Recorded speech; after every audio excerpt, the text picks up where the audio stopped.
So, weiter geht's mit Teil 2 des Nähens und zwar nähen wir heute das Patchwork-Muster und ich sage euch, das macht ganz besonders viel Spaß. Auf eurem Lageplan hier seht ihr die einzelnen Schnittteile, die sind immer mit einem Titel beschrieben und da ist aufgezeigt, welche Teile mit welchen Nummern wozu gehören. Ich bitte euch jetzt einmal so kleine Stapel zu machen und zwar von jedem einzelnen Teil. Steht auch immer nochmal die Nummer hier drauf, ein Stapel fürs Vorderteil, ein fürs Rückteil, einmal für den Beleg und so weiter und so fort. Ich habe hier meine Stapel jetzt vorbereitet und fange mit dem ersten Stapel an. Das ist bei mir hier das Vorderteil rechts. Ich nähe die Größe L bis XL. Je nachdem, welche Größe ihr näht und welche Variation, ist es natürlich nochmal anders. Also guckt bitte genau auf euren Lageplan. Ich schaue jetzt hier Vorderteil rechts. Genau so sollen die einzelnen Teile für das Patchwork angeordnet sein mit den Nummern. Ich lege mir das einfach zur Seite und mache einmal genauso nach. Ich habe ja immer die Nummer auch hinten auf meinem Schnittteil stehen. Legt euch das einmal jetzt wie ein Puzzle. Ich finde, das macht schon total Spaß. Legt euch das mal genauso hin, wie es da beschrieben ist und dann zeige ich euch gleich, wie wir die einzelnen Teile dann auch wirklich näherisch verbinden. Für noch mehr coole Mode zum selbermachen, schaut doch gerne mal auf unserem Instagram-Kanal vorbei, denn da gibt es jede Menge DIY-Mode-Inspiration, coole Styling-Tipps, Hacks, kostenlose Schnitte und viel mehr. Folgt uns auf juliana_Matthäus_official. Wenn wir denken, dass wir alles fertig gelegt haben, genauso wie es auf unserem Legebild zu sehen war, dann könnt ihr euch das einmal zur Hand nehmen und ihr seht, dass alle Nähte, die verbunden werden müssen, unterschiedliche Farben haben. Da seht ihr, dass die roten Linien als erstes verbunden werden müssen, dann die peachfarbenen, die grauen und dann die gestrichelten. Und genauso werden wir jetzt vorgehen. Wir werden jetzt nacheinander die ganzen roten Linien schließen mit geraden Nähten. Und wie genau, das zeige ich euch jetzt. Ich fange jetzt hier unten rechts bei meinem Vorderteil an und möchte die ersten Teile hier verbinden. Dafür lege ich sie genau an der Stelle, wo sie aneinander genäht werden sollen, rechts auf rechts. Das heißt, ich klappe hier das obere Teil einmal mit der schönen Seite auf die schöne Seite von unserem unteren Teil. Das heißt, die beschriftete Seite liegt jetzt oben sowie unten. Und genau da möchte ich die beiden verbinden, wie es ja in dem Legebild zu sehen war. Ich stecke mir dann ein paar Stecknadeln, ungefähr im Abstand von 1 cm zur Kante oben. Erstmal links eine, dann rechts eine am Ende. So, ich steche immer ein und komme dann wieder nach einem Zentimeter so raus. Ja, und dann stecke ich mir hier in der Mitte noch ein paar. Es ist so zu empfehlen, dass alle 5 bis 10 cm eine Nadel steckt, dann ist die Strecke schön befestigt.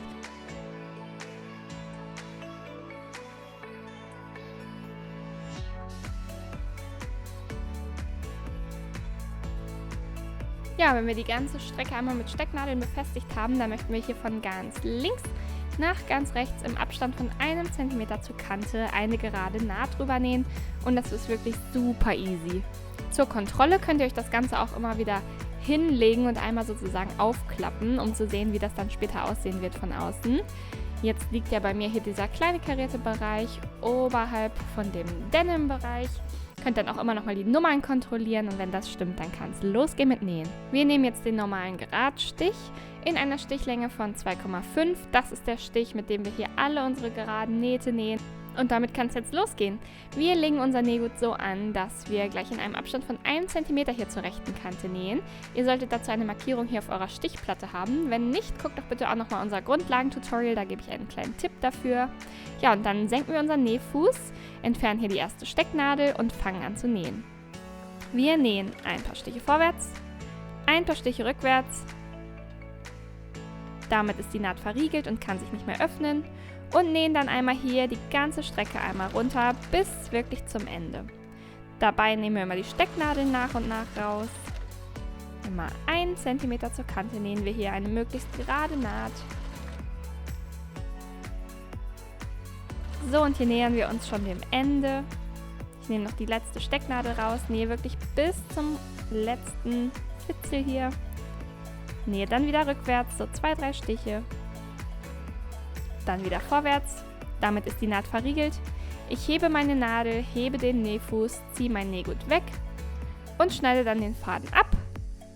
Ja, wer dazu noch Hilfe braucht, schaut doch bitte auch nochmal unser Grundlagentutorial, denn da erkläre ich euch, wie eine normale gerade Naht geht, falls ihr dann noch Schwierigkeiten haben solltet. Ja, war doch ganz easy, oder? So sieht das Ganze dann aus. Es ist eine schöne, ordentliche Naht. Das Ganze sieht von rechts so aus.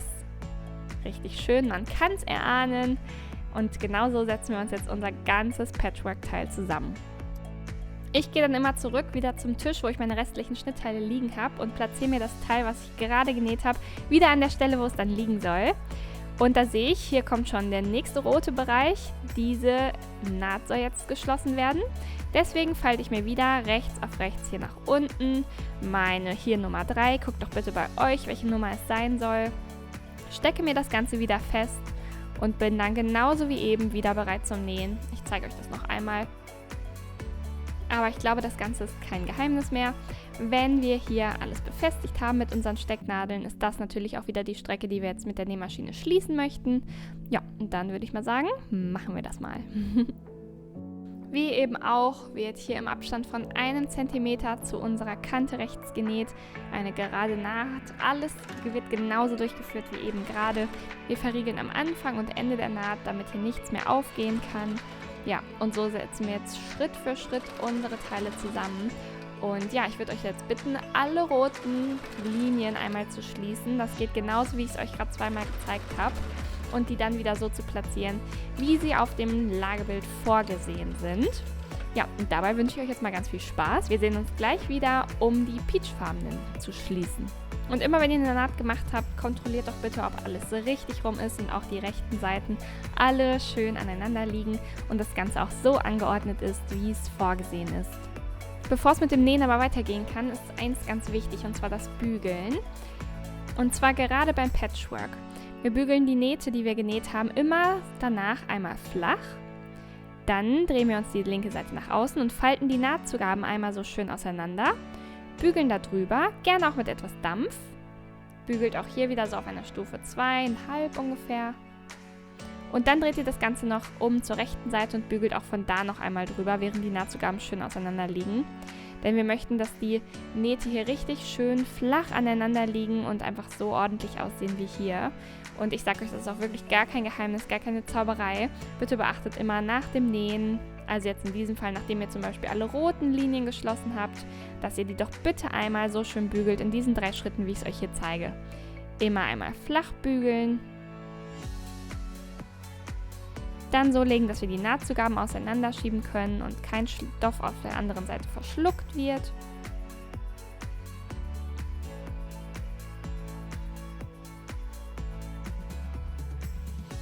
Ja, und wenn wir das gemacht haben, dann bügeln wir auch nochmal von der anderen rechten Seite drüber. Und dann wird das Ganze so schön aussehen. Tada! Macht das doch bitte jetzt mit allen euren Teilen, die ihr gerade schon zusammengenäht habt. So, ich habe es eben schon angedeutet, jetzt geht es an die peachfarbenen oder orangen Linien. Das geht genau so wie eben. Ich habe mir da also wieder hier alles aufgelegt, wie es zu sehen ist. Gucke jetzt, wo die Linien peachfarben sind, und genau das sind die, die ich als nächstes erstmal mit Stecknadeln feststecken möchte und dann mit der Nähmaschine festnähen möchte. Und ja, ich rate euch, dass ihr euch immer von Teil zu Teil vorarbeitet. Also ich bin ja wirklich hier nur an meinem rechten Vorderteil dran. Alle anderen mache ich dann in der gleichen Reihenfolge wie gerade nach und nach. Ja, und dafür falte ich wieder genau da, wo die Linie, die Naht jetzt entstehen soll, einmal die Teile um, rechts auf rechts. Leg mir das so vor mich hin, dass ich immer meine Stecknadeln stecken kann. Und hier möchte ich euch eine kleine Besonderheit noch zeigen, denn an manchen Stellen sollen ja quasi genau 2 Linien von unseren Patchwork-Teilen aneinandertreffen. Das sieht man hier beispielsweise in der Mitte. Und da soll es natürlich möglichst ordentlich werden. Und wie wir das machen, das zeige ich euch jetzt. Ihr seht, vorne und hinten haben wir jeweils jetzt die Nahtzugaben. Ich gehe jetzt durch hier die Mitte der Naht einmal mit meiner Stecknadel durch im Abstand von 1 cm. Nehme mir dann die Seite, wo es drauf genäht werden soll, gehe da auch genau durch die Naht durch, auch einen Abstand von 1 cm zur Kante hier bitte, und stecke mir die Nadel dann jetzt einmal quer. Also nicht so horizontal, wie wir es jetzt bisher gemacht haben, sondern einmal vertikal, und die können wir gleich beim Nähen nämlich stecken lassen. Und genau so machen wir es, dass die Nähte richtig schön aneinander gearbeitet werden und sich nicht so ein bisschen blöd versetzen. Ihr seht dann hier, wir haben ja auch zum Beispiel noch andere Nähte, die hier auf den anderen Teil treffen, aber da hier keine Nähte in unserem weiß-blau karierten Stoff sind, macht es da gar nichts. Ihr könnt die einfach feststecken. Achtet beim Nähen immer darauf, dass die Nahtzugaben schön auseinander liegen, genauso wie es hier zu sehen ist. Und ja, wenn dann alles festgesteckt ist, wieder Kontrollblick. Soll das Ganze so aussehen laut eurem Schnittbild? Ich glaube schon. Dann kann es weitergehen und zwar in die Nähmaschine.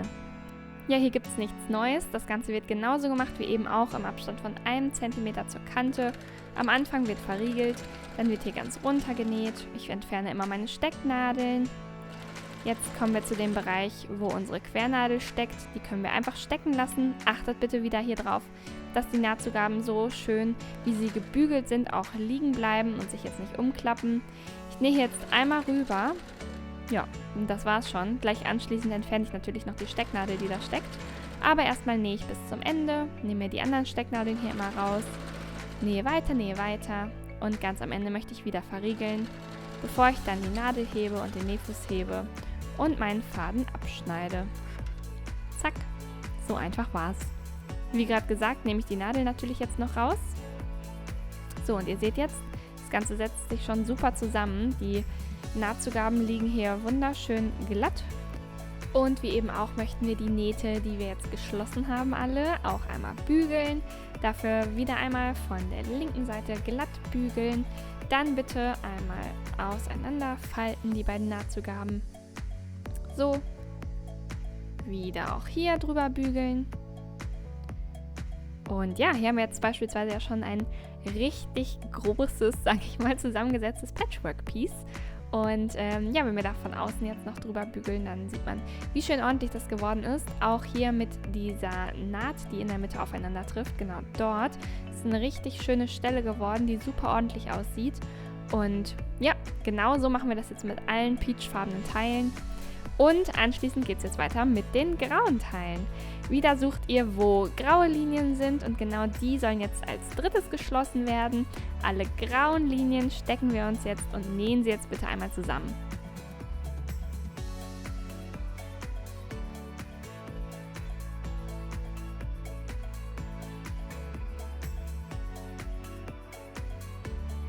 Ihr seht, diese Naht ist jetzt schon etwas länger, aber nichtsdestotrotz wird alles genauso gemacht wie gerade. Ab an die Nähmaschine. Hier wird das Ganze jetzt etwas beschleunigt, denn wie immer macht ihr einfach eine gerade Naht. Achtet darauf, dass die am Anfang und Ende verriegelt ist und dass die Nahtzugaben, über die ihr näht, immer schön auseinandergelegt bleiben. Ja, wenn ihr euch mal vertun solltet und die sich ein bisschen umklappt, macht doch einfach den kleinen Bereich nochmal auf, näht dann nochmal rüber und macht euch das so ordentlich wie es geht, denn dann ist auch das Resultat am Ende am schönsten. Ja, und wenn wir das genäht haben, dann wird wieder gebügelt.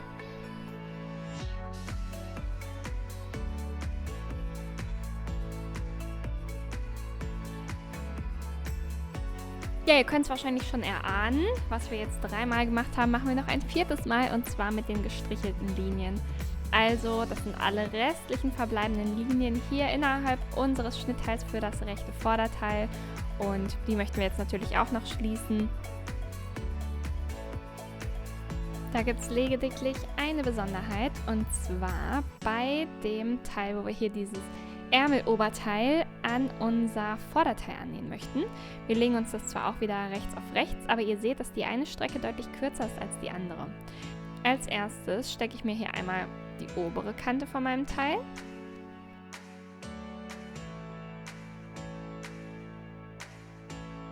Leg mir das dann hier an. So. Und in dem großen Teil gibt es ja eine Ecke und bis genau dahin soll unser kleines hier Ärmelteil gehen. Ich stecke mir das einmal fest und nähe gleich nur noch von dieser Ecke einmal rüber bis hoch zur Schulter. So wird das Ganze jetzt aussehen. Wie genau ich das jetzt nähe und wo ich da genau ansetze, zeige ich euch jetzt an der Nähmaschine. Kommt mal mit. Ich fange dort an zu nähen, wo mein kleines Teil auf dem großen liegt und anfängt. Und da fange ich wirklich an der Kante von dem kleinen Teil an und verriegle dort und nähe von da einfach los. Ja, einmal die ganze Strecke rüber. Nur ich dachte, ich zeige euch das nochmal, falls ihr da etwas unsicher seid. Ihr fangt einfach von dem Ende des kleinen Teils an zu nähen, bis hier ganz rüber und auch wirklich wieder bis zur Kante. Zack, hebt dann wieder Nadel und Nähfuß. Ja, und das war's.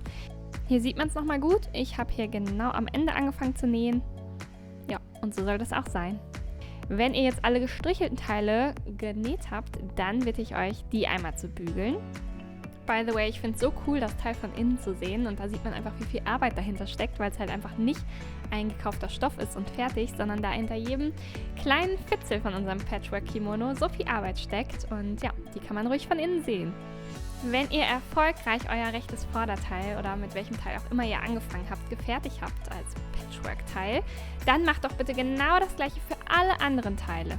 Beginnt erst mit der roten Naht, dann kommt die peachfarbene Nähte, dann kommen die grauen Nähte, die gestrichelten und am Ende solltet ihr alle Teile, die hier einzeln abgebildet sind, als Schnittteile mit Patchwork-Style zusammengesetzt haben.